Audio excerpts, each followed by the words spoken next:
Hello children, I am Vinod sir from SM Public School उत्तरीजपुर Shambhuganj Jaunpur. तो बच्चों आज हम क्लास 11th की मैथमेटिक्स को प्रारंभ करते हैं। कुछ बच्चों ने कहा कि सर सेट्स शुरू से पढ़ा दीजिए, बहुत बढ़िया समझ में नहीं आया है, तो हम सेट्स शुरू से पढ़ा रहे हैं। समुच्चय या सेट्स, मैथमेटिक्स के अंतर्गत हम समुच्चय या सेट्स को प्रारंभ कर रहे हैं। इसके कॉन्सेप्ट को समझें, इसको ध्यान से समझें। सेट्स जो है ये बहुत सरल, बहुत इजी है, बहुत ही सरल है। अगर आप ध्यान से पढ़ेंगे तो ये समझ में आएगा आपको। पहले समझिए सेट्स हमें क्यों पढ़ने चाहिए, इसका उपयोग क्या है। तो सेट का उपयोग हम आगे के चैप्टर में जो संबंध और फलन आप पढ़ेंगे उसको पर डिफाइन करने के लिए, ज्यामिति, अनुक्रम, प्रोबेबिलिटी, इन सब में सबके अध्ययन में सेट्स की आवश्यकता पड़ती है। तो सेट जो है बहुत उपयोगी है। अब ये सेट है क्या? आप दैनिक जीवन में प्राय सेट्स की चर्चा करते हैं, समुच्चय की चर्चा करते हैं। जैसे आपने सोफा सेट सुना होगा। सोफा सेट में एक बेंच होती है, दो चेयर होती है, फिर सेंटर टेबल होता है। इन वस्तुओं का जो संग्रह है या समूह है, इसी को हम सोफा सेट बोलते हैं। टी सेट है। टी सेट में जैसे क्या होता है, टी सेट आप बोलते हैं। टी सेट में एक ट्रे होता है और एक जग होता है, कप होता है, प्लेट होता है, चम्मच होता है। ये सब मिला करके, इन वस्तुओं को मिला करके एक सेट बनता है जिसे हम बोलते हैं टी सेट। इन वस्तुओं का संग्रह। तो और भी जैसे ताश की गड्डी, ताश में 4 प्रकार के पत्ते होते हैं, प्रत्येक में 13-13, तो 52 पत्ते होते हैं ये ताश की गड्डी में, 4 प्रकार के। तो ताश की गड्डी भी एक समूह है वस्तुओं का। क्लास 11th के स्टूडेंट्स का समूह, ये भी सेट है। जब समूह की बात आप बार बार अपने दैनिक जीवन में बार बार करते हैं और देखते हैं, समझते हैं, अब उसी को गणितीय रूप दे देना है। जैसे आपके परिवार के सदस्यों का समूह, ये भी एक समूह है। तो इस तरह से आपने देखा वस्तुओं का समूह, व्यक्तियों का समूह, संख्याओं का समूह, जैसे परिमेय संख्याओं का समूह, 10 से छोटी प्राकृतिक संख्याओं का समूह। तो इस तरह से दैनिक जीवन में आप समूह के बारे में चर्चा करते हैं। तो इसी समूह को ही हम समुच्चय या सेट बोलते हैं। कैसा समूह? अब इसको हम डिफाइन जब करेंगे तो डिफाइन में इसको लिखेंगे कि वस्तुओं के सुपरिभाषित समूह अथवा संग्रह को समुच्चय कहते हैं। ये डिफिनेशन नोट कर लीजिए। वस्तुओं के सुपरिभाषित समूह अथवा संग्रह को समुच्चय कहते हैं। अब इसका अर्थ आप अच्छी तरह से समझ लो। वस्तुओं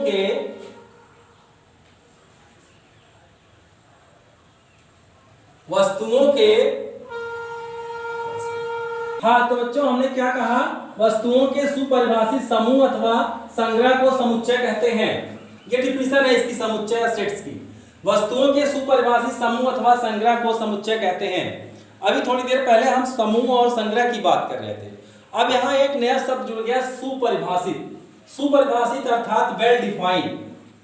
तो वेल डिफाइंड या सुपरिभाषित का तात्पर्य क्या है, तो इसको समझ लीजिए। वेल डिफाइंड का मतलब है जिससे ये पता चल जाता है कि कोई वस्तु या अवयव दिए गए समूह में है अथवा नहीं। वेल डिफाइंड का मतलब ये हुआ कि कोई अवयव इस समूह अथवा संग्रह, कोई वस्तु दिए हुए समुच्चय का अवयव है या नहीं, या कोई वस्तु दिए हुए समूह में है, दिए हुए समुच्चय में है या नहीं है। ये जिससे डिफाइन होता है वही कहता है वेल डिफाइंड। जैसे भी हम कहें, जैसे 10 से छोटी प्राकृतिक संख्याओं का समुच्चय, जैसे 10 से छोटी 10 से छोटी 10 से छोटी प्राकृतिक संख्या 10 से छोटी प्राकृतिक संख्याओं का समुच्चय, प्राकृतिक संख्याओं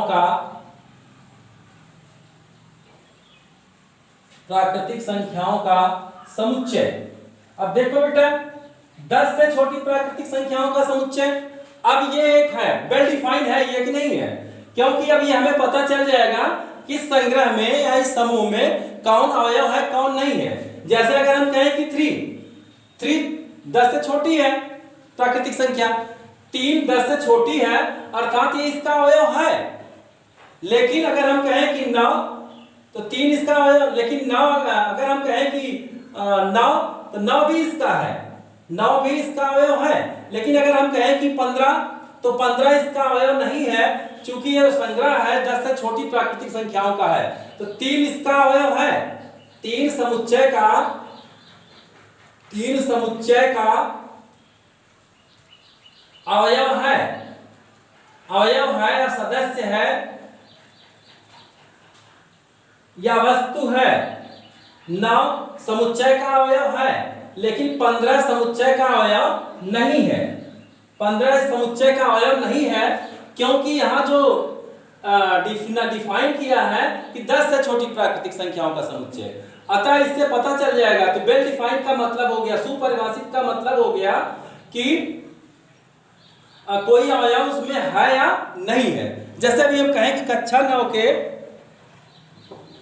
5 फीट लंबे विद्यार्थियों का समुच्चय, तो 5 फीट लंबे जितने विद्यार्थी होंगे, मोहन, गणेश, सुरेश, सीमा, रीना, टीना, तो ये सभी उसके अवयव हो जाएंगे। लेकिन अगर हम कहें कि सभी मोटे बच्चों का समुच्चय, तो मोटे बच्चों का समुच्चय वेल डिफाइंड नहीं है। क्यों वेल डिफाइंड नहीं है? क्योंकि रिभु राहुल से मोटी है तो राहुल पिंटू से मोटा है, तो आप इसमें नहीं कह सकते कि कौन किससे मोटा है कौन किससे पतला है, तो ये वेल डिफाइंड में नहीं आएगा। तो इससे ये नहीं पता चल पाएगा कि इसमें कौन कौन से अवयव हैं। तो कौन कौन से अवयव समुच्चय में है जिसमें पता चल जाए वही वेल डिफाइंड है और वही समुच्चय है। तो अब हम इसको देखते ही जान जाएंगे कौन किसका अवयव है और कौन किसका अवयव नहीं है। तो अब यहाँ आपने देखा कि 3 समुच्चय का अवयव है, लेकिन 9 भी समुच्चय का अवयव, लेकिन 15 नहीं था। अब है समुच्चय लिखते कैसे हैं, समुच्चय को लिखने की विधि। देखिए, समुच्चय के नाम को अंग्रेजी के कैपिटल लेटर से प्रायः लिखते हैं, आप किसी भी से भी लिख सकते हैं नाम, लेकिन प्रायः कैपिटल लेटर से लिखते हैं। समुच्चय ए, जैसे इसको हमें लिखना है तो इसको हम 2 तरीके से लिख सकते हैं। एक तो है समुच्चय लिखने की 2 विधियां हैं, एक है रोस्टर या सारणीबद्ध रूप से और एक है समुच्चय निर्माण रूप। रोस्टर या सारणीबद्ध रूप और समुच्चय निर्माण विधि।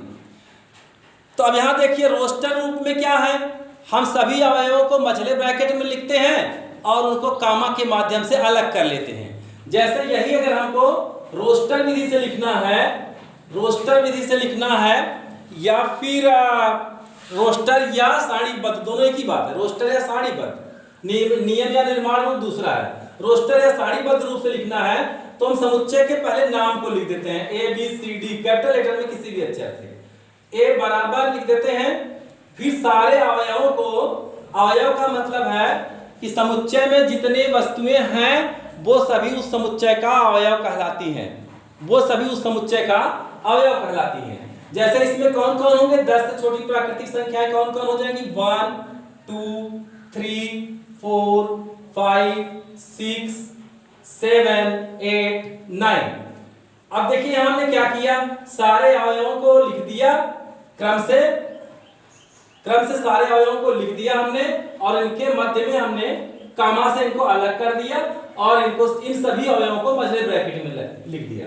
यद्यपि आपको नियम या निर्माण विधि से लिखने के लिए यह आवश्यक नहीं है कि आप इसको क्रम से लिखें, आप कहीं भी लिख सकते हैं, पहले 9 लिख दें, 9 7 6 5 4 3 2 8 1, जो भी आप लिख दें, क्योंकि क्रम पर ध्यान नहीं दिया जाता इसमें। समुच्चय में अवयव कहीं भी हो सकते हैं, जैसे आपकी कक्षा के विद्यार्थियों का आप जब नाम लिखेंगे, या तो कोई भी विद्यार्थी कहीं पर ही बैठ सकता है, किसी भी क्रम पे बैठ सकता है। से आप अपनी कक्षा के विद्यार्थियों का समुच्चय बनाना चाहते हैं तो क्रम से आप नाम लिखते हैं। तो जिस दिन आप क्रम से नाम लिखते हैं उस दिन कोई कहीं भी बैठ सकता है या कहीं भी बैठा हो सकता है, तो उस पर ध्यान नहीं दिया जाता, क्रम पर ध्यान नहीं दिया जाता। तो ये हो गया आपका समुच्चय लिखने की निर्माण या नियम विधि। अब यहाँ देखिए, एक समुच्चय एक अवयव है, दो समुच्चय एक अवयव है।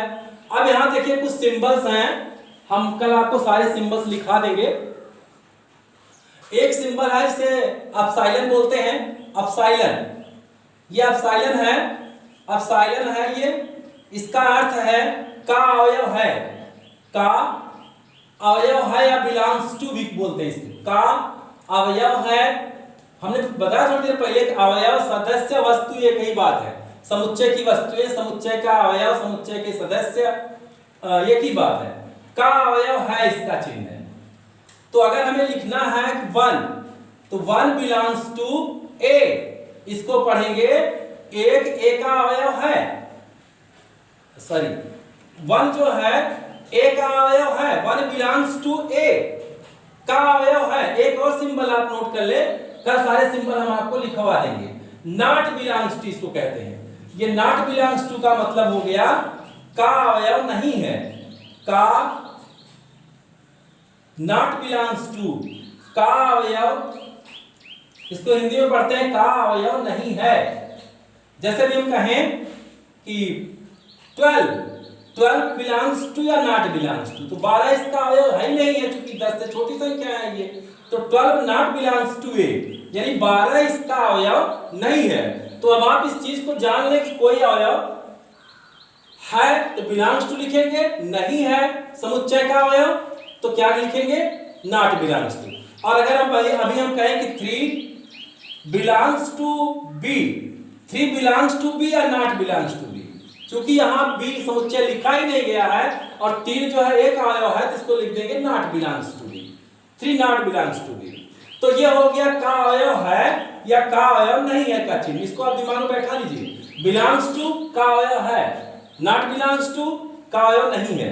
तो अब इसके जैसे कहें 4 belongs to A, 5 belongs to A, 6 belongs to A, 7 belongs to A, तो ये हो गया आपका 10 नॉट बिलोंग्स टू ए, 10 जो है ए का अवयव नहीं है तो नॉट बिलोंग्स टू ए लिखेंगे, ऐसे भर देंगे तो इसका मतलब हो गया 10 नॉट बिलोंग्स टू ए, अर्थात 10 ए का अवयव नहीं है, 10 ए का अवयव नहीं है। तो समुच्चय के अवयवों को मझले ब्रैकेट में लिखते हैं सूचीबद्ध करके और उनके बीच में कामा चिन्ह लगा देते हैं। जैसे एक और है, देखिए समुच्चय लिख रहे हैं, जैसे कहें कि अंग्रेजी वर्णमाला के स्वर वर्णों का समुच्चय, अंग्रेजी वर्णमाला के स्वर वर्णों का समुच्चय, सपोज करो कि इसको हम बी से लिख रहे हैं, तो अंग्रेजी वर्णमाला के स्वर वर्णों का समुच्चय में हो जाएगा ए, ई, आई, ओ, यू। कोई विशेष परिस्थिति ना हो तो अवयवों को हम स्मॉल लेटर में ही लिखते हैं और समुच्चय के नाम को कैपिटल लेटर में, समुच्चय के नाम को कैपिटल लेटर में और उसके अवयवों को स्मॉल लेटर में लिखते हैं। तो बी के जो अवयव हैं ए, ई, आई, ओ, you, A, E, I, O, you. अब देखो बेटा ए, ई, आई, ओ, यू। अब अगर हम कहें कि ए बिलोंग्स टू ए या ए बिलोंग्स नॉट बिलोंग्स टू, यहाँ हो जाएगा ए नॉट बिलोंग्स टू ए, क्योंकि ए का अवयव नहीं है, बी का है। अगर हम कहें कि A belongs to B, A belongs to B, हाँ ये सत्य है, ए बिलोंग्स टू बी है।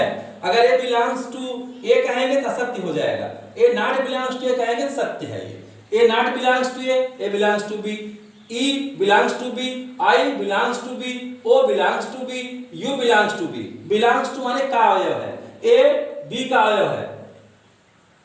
जैसे किसी बच्चे का घर मझौली है तो कहता है ना को मझौली के समुच्चय का अवयव है, यानी रूपा बिलोंग्स टू मझौली, तो रूपा बिलोंग्स टू मझौली मतलब रूपा मझौली की है, तो मझौली एक समुच्चय हो गया कि वहां से आने वाले विद्यार्थियों का समुच्चय। इस तरह से आप तमाम बातें कह सकते हैं। तो इस तरह से आप समझ गए होंगे कि समुच्चय क्या है। तो ये समुच्चय की डिफिनेशन है, वस्तुओं के सुपरिभाषित समूह अथवा संग्रह को समुच्चय कहते हैं। तो सुपरिभाषित का तात्पर्य हो गया जिससे ये कंफर्म हो जाए कि कोई सदस्य उसका अवयव है समुच्चय का, दिए गए समूह का या दिए गए समूह का अवयव है या नहीं, जिससे ये पता चल जाए वो सुपरिभाषित है। जैसे अभी हम कहें कि भारत की नदियों का समुच्चय, तो भारत की नदियों के समुच्चय में अब यहाँ एक हो गया इसका वेल डिफाइन कि भारत की नदियों का समुच्चय। जाहिर सी बात है कि नील नदी उस समुच्चय का अवयव नहीं होगी, नील नदी उस समुच्चय का अवयव नहीं होगी। समुच्चय का अवयव नॉट बिलोंग्स टू लिख दे, नॉट बिलोंग्स टू। जैसे मान लो समुच्चय सी हो गया, भारत की नदियों का समुच्चय, भारत की नदियों का समुच्चय। तो भारत की नदियों का समुच्चय में अब नील नदी नॉट बिलोंग्स टू सी, अर्थात नील नदी भारत की नदी नहीं है, ये कंफर्म हो गया। लेकिन गंगा कहें तो हो जाएगा गंगा बिलोंग्स टू सी। हाँ, गंगा समुच्चय सी का अवयव है, गंगा भारत की नदी है। तो वेल डिफाइंड का तात्पर्य यही है कि जो प्रॉपर्टीज दी गई है उसके हिसाब से जो समुच्चय के अवयव बन रहे हैं वो उसमें है कि नहीं, ये वेल डिफाइंड का यही मतलब हो गया। तो इस तरह से हमें पता चल जाता है कि कौन समुच्चय है और कौन समुच्चय नहीं है। तो ये हो गया आपका समुच्चय लिखने की एक बात है, एक विधि, समुच्चय लिखने की एक विधि हो गई। अब आप इस तरह से रोस्टर विधि या सारणी विधि से आप समुच्चय को सारणीबद्ध रूप से आप समुच्चय को लिख सकते हैं। इसमें क्या तरीका है? इसमें तरीका यही है कि आप समुच्चय के नाम को कैपिटल अक्षर से और उसके अवयवों को सूचीबद्ध रूप से लिख दें। क्रम की जरूरत नहीं है, सूचीबद्ध रूप से लिख दें और उनके बीच कामा का चिन्ह लिख दें। हाँ, एक बात जरूर रहेगा कि किसी समुच्चय में एक ही अवयव दो बार नहीं काउंट किया जाता। जैसे अभी हम कहें कि इलाहाबाद के अक्षरों का समुच्चय, इलाहाबाद जबकि हट गया है लेकिन एक एग्जांपल ले लीजिए। इलाहाबाद के अक्षरों का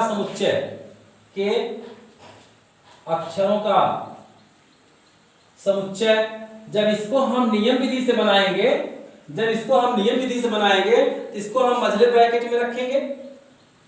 अब यहां देखिए ये 3 बार है, तो ये 3 बार न लिख करके एक ही बार लिखा जाएगा। कोई भी एक सदस्य 3 बार समुच्चय में नहीं आता।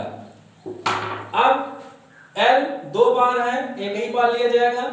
H 1 बार है, B D ALHBD जो है ये हो गया समुच्चय इलाहाबाद के अक्षरों का समुच्चय। ALHBD। अब यहां देखिए L 2 बार था, A 4 बार है, B 1 बार है, तो चाहे वो जितनी बार रहेगा वो एक ही बार माना जाएगा। जैसे अगर हम अभी रजिस्टर में हमारे पास सपोज करो कि 11th में 50 बच्चे या 60 बच्चे हैं, अगर हम कुछ बच्चों के नाम 3-3 बार लिख दें तो मेरी छात्र संख्या 70 थोड़ी ना हो जाएगी। किस नाम 3 बार लिखने से 3 बार सूची में सम्मिलित कर लें तो छात्रों की संख्या थोड़ी बढ़ जाएगी। उसी तरह से किसी समुच्चय के सदस्य का अगर आप 2 बार या 3 बार नाम लिख देते हैं तो भी काउंटिंग उसकी 1 बार होगी। इसलिए जब समुच्चय का निर्माण करें एक ही सदस्य 2 बार नहीं आएगा, एक ही 2 बार नहीं लिखा जाएगा। तो इस तरह से ये जब भी आप लिखेंगे तो इन सब बातों का ध्यान रखेंगे। तो ये हो गया आपका कौन सी विधि? रोस्टर या सारणीबद्ध रूप। अब दूसरा है नियम रूप से। हाँ, तो ये आप जान गए ना कि अवयवों को हम प्रायः दिया है, हमने कहा विशेष परिस्थिति में दिया है तब तो वही लिखेंगे, नाम दिया है तो वही लिखेंगे, लेकिन अगर लेटर कभी लिखना हुआ तो फिर स्मॉल में ही उसको लिखते हैं। अब देखिए, अब जैसे अभी हमने कहा था थोड़ी देर पहले कि अंग्रेजी वर्णमाला के स्वरों का समुच्चय, अंग्रेजी वर्णमाला के स्वरों का समुच्चय अंग्रेजी वर्णमाला के स्वरों का समुच्चय। अब देखो बेटा, अगर इसको हम रोस्टर विधि से लिखेंगे तो फिर मझले ब्रैकेट में आप सारे वर्णों को लिख लेंगे, ए ई आई ओ यू। अब अगर हम कहें, मझला ब्रैकेट लगा देते हैं, अब अगर इसको हम नियम विधि या निर्माण विधि से लिखें तो इसमें किसी समुच्चय के सभी अवयव में एक सर्वनिष्ठ गुण होता है। किसी समुच्चय के सभी अवयव में एक सर्वनिष्ठ गुण होता है। जैसे अभी हमने यहाँ देखा कि जो ये समुच्चय हमने लिखा, इसमें 5 अवयव हैं और पांचों में एक सर्वनिष्ठ गुण है। सर्वनिष्ठ मतलब सबके में, सब में वो गुण उपस्थित होता है। जितने मेंबर हैं, ये जितने सदस्य हैं, जितने अवयव हैं, जितनी वस्तुएं हैं, सब में एक कॉमन गुण होता है, सर्वनिष्ठ गुण होता है। तो और वह सर्वनिष्ठ गुण किसी और में नहीं होता। जैसे इसका एक सर्वनिष्ठ गुण है, ये अंग्रेजी वर्णमाला के स्वर वर्ण है। अब इनके अतिरिक्त, 5 के अतिरिक्त और कोई स्वर वर्ण अंग्रेजी वर्णमाला में नहीं है, इसलिए इसका एक सर्वनिष्ठ गुण हो गया। अब इसका तो ये रोस्टर विधि हो गई। अब अगर हम नियम या निर्माण विधि से लिखें, नियम या निर्माण विधि से लिखें, नियम या निर्माण विधि से लिखें इसको, तो समुच्चय का नाम तो एक रखना पड़ेगा, ये चाहे जो रख लें, ABCD कैपिटल लेटर में। अब करते क्या है कि हम एक अलग से इनके अतिरिक्त कोई एक वर्ण मान लेते हैं, चाहे X ले लें, Y ले लें, Z ले लें, इसके अतिरिक्त चाहे जो ले सकते हैं आप, प्राय लोग X ले लेते हैं। तो एक नियम विधि से लिखने का तरीका सीख लीजिए, सुन लीजिए, ध्यान से सुनिएगा। हम करते क्या है, मतलब ब्रैकेट लगा देते हैं। अब एक कोई हम मेंबर अलग से ले लेते हैं जो इन सबका प्रतिनिधित्व करे, वो है EIOU या विशिष्ट गुण वाले, जो उसका सर्वनिष्ठ गुण है, सर्वनिष्ठ प्रॉपर्टीज है, उसका उतने सभी अवयवों का प्रतिनिधित्व करेगा। जैसे हमने ले लिया X, फिर यहाँ कोलन लगा देते हैं, कोलन को पढ़ते हैं सच दैट। ऐसा है कि X ऐसा है, X सच दैट। देखिए कैसे लिखेंगे। अब वही इसका फिर आगे जो विशिष्ट गुण है, सर्वनिष्ठ गुण है, उसको लिख देंगे, फिर मझले ब्रैकेट में बंद कर देंगे। X सच दैट, X अंग्रेजी वर्णमाला का स्वर वर्ण। X सच दैट, X पढ़ते ऐसे हैं, X ऐसा है कि, X अंग्रेजी वर्णमाला का एक स्वर वर्ण है, अंग्रेजी वर्णमाला का स्वर वर्ण, अंग्रेजी वर्णमाला का स्वर वर्ण। अब इसको हम इस तरह से लिख देते हैं, फिर मझला ब्रैकेट बंद कर देते हैं। अब ये देखिए दोनों विधियां हो गई। ये रोस्टर विधि ऊपर हमने लिख दिया इसका, तो थोड़ी देर पहले बताया, और ये नियम या निर्माण विधि। नियम या निर्माण विधि में हम करते क्या है, फिर से समझ लीजिए इसको, कई बार समझ लीजिए, कुछ बच्चे इसमें भ्रमित हो जाते हैं। हम एक ऐसा अवयव ले लेते हैं जो सबका प्रतिनिधित्व करे, फिर वहां कोलन लगा देते हैं, जैसे 2 बिंदी रखें, कोलन कहते हैं, कोलन अर्थात सच दैट, इसका है अर्थ सच दैट, ऐसा है कि। कल हम सारे सिंबल लिखा देंगे, आज थोड़ा सा मिस हो गया, पहले लिखा देना चाहिए था, कल लिखाएंगे सब, फिर आपको ये सिंबल में दिक्कत नहीं होगी। X, इसको पढ़ते हैं X सच दैट, X ऐसा है कि, X अंग्रेजी वर्णमाला का स्वर वर्ण। तो ये हो गया आपका किस विधि से, नियम या निर्माण विधि से। नियम या निर्माण विधि, समुच्चय निर्माण रूप, समुच्चय निर्माण रूप, नियम विधि, निर्माण रूप, चाहे जो कहें आप इसको, इसका रोस्टर या सारणीबद्ध रूप। तो ये हो गया आपका, दोनों विधियां हमने बता दी। अब जैसे एक समुच्चय यहाँ और दिए हैं, 10 से छोटी प्राकृतिक संख्याओं का समुच्चय। अब इसको जब आपने लिखा था रोस्टर विधि से, तो रोस्टर विधि में आपने कहा था 1 2 3 4 5 6 7 8 9, ये तो हो गया कौन विधि, रोस्टर विधि। अब इसको हमें अगर नियम या निर्माण विधि से लिखना है, तब देखिए हम इसको कैसे लिखते हैं। इसको हम लिखेंगे, समुच्चय का नाम दे देते हैं। अब यहां हम एक अवयव ले लेते हैं जो सबका प्रतिनिधित्व करे, वो होगा X। अब लिख देंगे X सच दैट X। अब अगर सीधे लिखना चाहें तो X सच दैट X, 10 से छोटी प्राकृतिक संख्या, इसको कई तरीके से लिख सकते हैं। X सच दैट X, 10 से छोटी प्राकृतिक संख्या, चाहे जो आप विशिष्ट गुण इसका ला सकते हैं, प्राकृतिक संख्या, या फिर आप कह सकते हैं X सच दैट X। एक तरीका ये भी है, दूसरा तरीका भी देख लो। इसी चीज को हम लिख सकते हैं X सच दैट X, मझले ब्रैकेट में, X such that X belongs to M, जहां 1 is less than equal to 1 is 1 is less than equal to x, less than equal to x is less than 10, x such that x belongs to n, जहां x ऐसा है कि x एक प्राकृतिक संख्या है, जहां एक जो है छोटा है या बराबर है x से और x छोटा है 10 से। इसका मतलब हो गया कि एक छोटा है या बराबर है x से एक छोटा है या बराबर है तो 1 से लिया जाएगा। अगर यही बराबर नहीं लिखेंगे तो 1 छोड़ दिया जाएगा, तब 1 और 10 के बीच में, तब ये बात गलत हो जाएगी, क्योंकि तब इसमें 1 आउट हो जाएगा। जो इसका एक अवयव है ये नहीं आएगा इसमें, तब ये नियम विधि से लिखना है गलत हो जाएगा। जितने अवयव हैं सब इसमें समाहित हो जाए, इसीलिए यहाँ लेस देन इक्वल टू लिख दिया। छोटा है या बराबर है तो एक बराबर तो 1 लिया जाएगा, और यहाँ केवल छोटा है तो 10 नहीं लिया जाएगा। 1 is less than equal to x and x is less than 10। यहाँ इक्वल टू नहीं लिखे, अगर इक्वल टू लिखे तो 10 भी ले लिया जाता, 10 इसमें है नहीं, तो 10 इसमें नहीं है तो आ जाएगा, तो गलत हो जाएगा। इसलिए यहाँ लिख दिया 1 is less than equal to x less than 10। अब इसमें हम जान जाएंगे कि एक जो है x से छोटा है या बराबर है, अर्थात 1 लिया जाएगा, और 9 1 से 9 तक की संख्याओं का समुच्चय है। इस तरह से भी आप इसको लिख सकते हैं। तो इसका एक आप चाहे आप इसका जो भी वो विशिष्ट गुण है वो लिख दीजिए, जो विशिष्ट गुण है उसको इस तरह से लिख दीजिए। कल हम सिंबल पूरा बता देंगे तो आप और बढ़िया समझेंगे। तो इस तरह से समुच्चय लिखने की यहाँ 2 विधियां हो गई। अब इस चैप्टर में 3 मुख्य बातें निकल के आती हैं कि आपको यह पहचान करना कि कोई समुच्चय है या नहीं है, आपको यह पहचान करना कि कोई संग्रह या समूह समुच्चय है या नहीं है। दूसरी बात यह कि कौन सा अवयव किस समुच्चय का, कौन सा सदस्य किस समुच्चय का अवयव है, कौन सी वस्तु किस समुच्चय का अवयव है। जैसे कई समुच्चय दिए ए बी सी डी, तो उसमें आपको सेलेक्ट करना है। कोई दे दिया कि जैसे ए बी सी डी कई समुच्चय दे दिए, किसी समुच्चय का अवयव दे दिया, पूछ देगा कि किस समुच्चय का है ये, तो आपको उसमें से बताना पड़ेगा देख करके कि किस समुच्चय का वो अवयव है।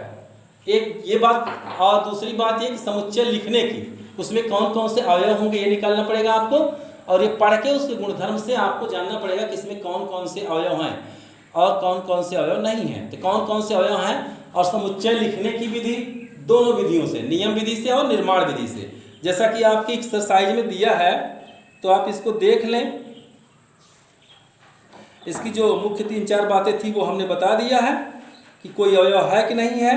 जैसे पहला सवाल है प्रश्नावली 1.1 का एनसीईआरटी के, निम्न में कौन सा समुच्चय है, अपने उत्तर का औचित्य बताइए। जे अक्षर से प्रारंभ होने वाले वर्ष के सभी महीनों का संग्रह, तो जे अक्षर से प्रारंभ होने वाले सभी वर्ष के सभी महीनों का संग्रह। अब देखिए यह सुपरिभाषित है, सुपरिभाषित इसलिए है कि इससे हम कंफर्म कर लेंगे कौन कौन से इसके अवयव बनेंगे। तो इसके अवयव बनेंगे कौन कौन, जनवरी बनेगा, जून बनेगा, जुलाई बनेगा। इस समुच्चय में कितने अवयव होंगे, 3 और तीनों कंफर्म है, इसके अलावा और कोई नहीं होगा। महीने तो 12 होते हैं, लेकिन जे से जिसका नाम प्रारंभ होता है, जनवरी, जुलाई और जून और जुलाई। तो इस तरह से ये समुच्चय है। लेकिन भारत के 10 सबसे अधिक प्रतिभाशाली लेखकों का संग्रह, अब वही हमने बताया था थोड़ी देर पहले, जैसा सबसे मोटे व्यक्तियों का समुच्चय, कक्षा के मोटे व्यक्तियों का समुच्चय तो नहीं था, क्योंकि वो उससे कंफर्म नहीं होता कौन कौन इसका अवयव है कौन कौन नहीं है। तो भारत के 10 सबसे प्रतिभाशाली लेखकों का संग्रह, तो बहुत से लेखक हैं, प्रतिभाशाली का कोई पैमाना नहीं है, इसलिए ये समुच्चय नहीं है। विश्व के सर्वश्रेष्ठ 11 बल्लेबाजों का संग्रह, ये भी नहीं है। आपकी कक्षा के सभी बालकों का संग्रह, आपकी कक्षा के सभी बालकों का संग्रह, तो ये समुच्चय है, चूंकि हमें पता चल जाएगा कि उसमें कौन कौन है, रोहित, मोहित, सोनू, चिंटू, पिंटू।